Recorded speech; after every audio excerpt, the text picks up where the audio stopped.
Saya punya kitab namanya Hasyiatut Turmusi, dikarang ulama top Indonesia namanya Syekh Mahfud At-Turmusi.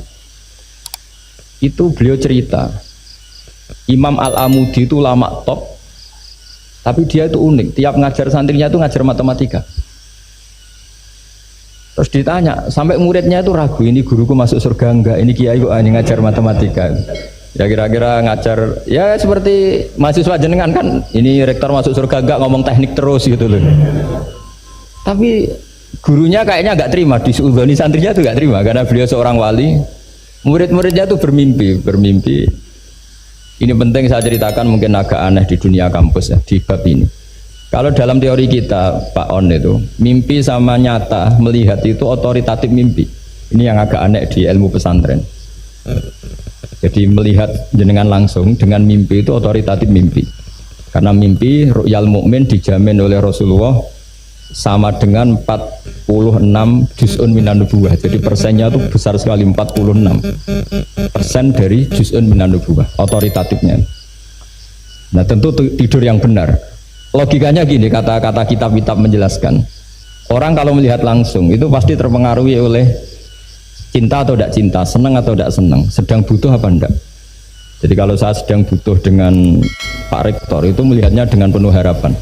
Jadi kalau saya sakit mau mati itu senang lihat dokter karena ini harapan, Rektor nggak ngefek gitu kan gitu. Tapi kalau saya politikus ngelihat ketua partai itu lebih respect ketimbang melihat dokter kan. Jadi gara-gara banyak kepentingan ini melihat itu nggak pernah jujur gitu. Nggak pernah jujur. Jadi kebodohan manusia justru karena melihat itu kalau dalam teori kitab. Makanya kalau dalam teori pesantren itu kebalik, anna sunyamun wa idza matu intabahu. Manusia itu hakikatnya tidur, baru setelah mati bangun. Misalnya kita di dunia nganggap uang itu penting, harta itu penting, jabatan penting. Setelah kita mati ternyata yang paling penting itu hanya sujud. Karena kamu itu kenangan ketemu Allah terbaik itu sujud. Yang kita anggap penting di dunia semuanya tidak penting. Yang kita anggap sepele kayak sholat ternyata itu super penting. Tapi sadar itu nunggu nanti di akhirat. Nah, saya ini termasuk syukur yang sadar sebelum sampai akhirat. Jadi termasuk orang yang beruntung ya gitu. Nah, kenapa mimpi itu begitu penting? Karena tadi ketika orang tidur itu off semua, sistem sarafnya, sistem apanya. Yang ada hanya pengendalian Tuhan. Karena dia tidak bisa mengendalikan dirinya sendiri. Apalagi kalau tidurnya benar ya tentu pakai wudhu, terus pakai doa-doa, terus menghadap kayak mayit itulah, standar mayit, menghadap ke kiblat kayak posisi mayit itu. Sehingga dia ada intervensi pada dirinya sendiri, ya tidak punya keinginan dari dirinya sendiri. Kamu kan nggak bisa ingin, wah tidur ingin ketemu wanita cantik kan tidak bisa nentukan gitu. Akhirnya ya benar-benar hanya milik Allah. Apalagi kalau kita bacanya benar, terus pikirannya benar. Makanya uniknya dalam Islam adalah doa mau tidur dengan wiridan setelah sholat itu ajarannya Nabi banyak mau tidur. Wiridan subhanallah 33, alhamdulillah 33, wa akbar 33 dan disempurnakan seterusnya itu. Itu ijazah Nabi kepada Sayyidah Fatimah itu untuk mau apa? Tidur. Bismika wada'tu jambi wa bismika arfa'u. Sampai doanya panjang. Allahumma aljatu zuhri ilaika. Panjang sekali doa mau tidur. Saya yakin jenengan ndak hafal dan ndak paling ya bismika wada'tu jambi apa bismika Allahumma ahyawam. Itu sebagian ustadz bilang itu doa ngaji katanya. Ada seorang ustadz saking mangkelnya, ibu sudah baca doa ngaji belum? Tak juarai bismika Allahumma ahya bismika wa.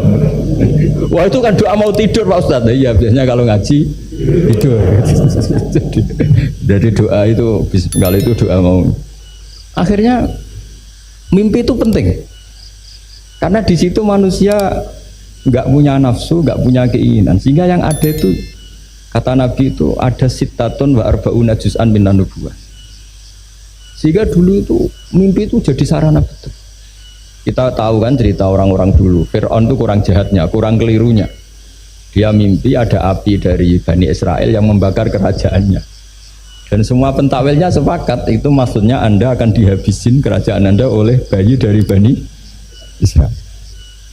Begitu juga raja zaman Nabi Yusuf itu mimpi kalau ngalami ada 7 sapi yang gendut dimakan oleh 7 sapi yang kurus. Jadi mimpi itu sarana bahkan dari orang kafir.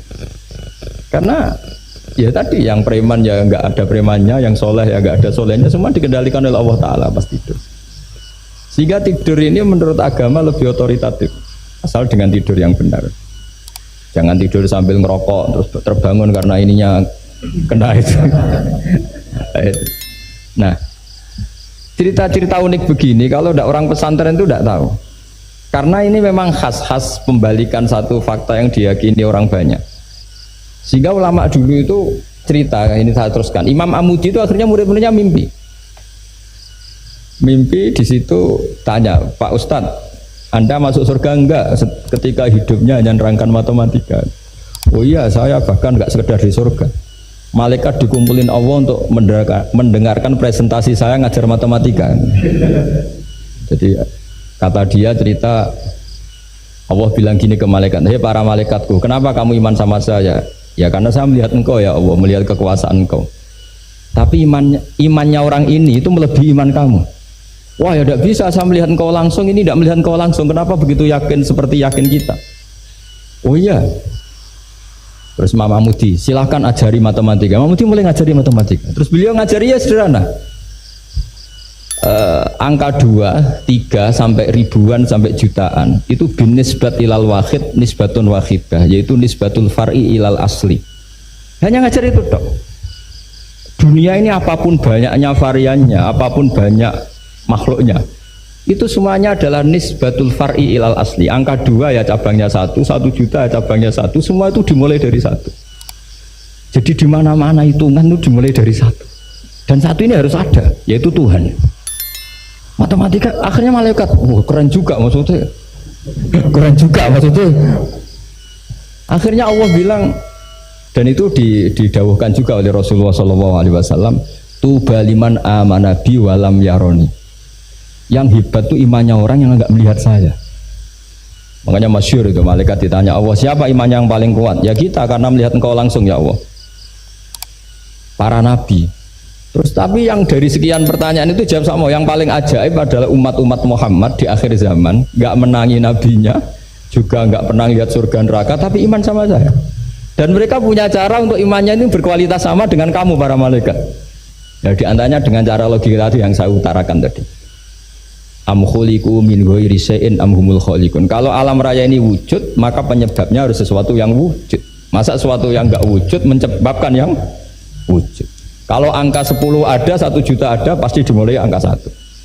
Makanya nisbatus naini wal arba'ah ila ma la nihayata laha, itu semuanya nisbatul far'i ilal asli. Semua angka berapapun jumlahnya itu binisbat ilal wahid adalah nisbatul far'i ilal asli.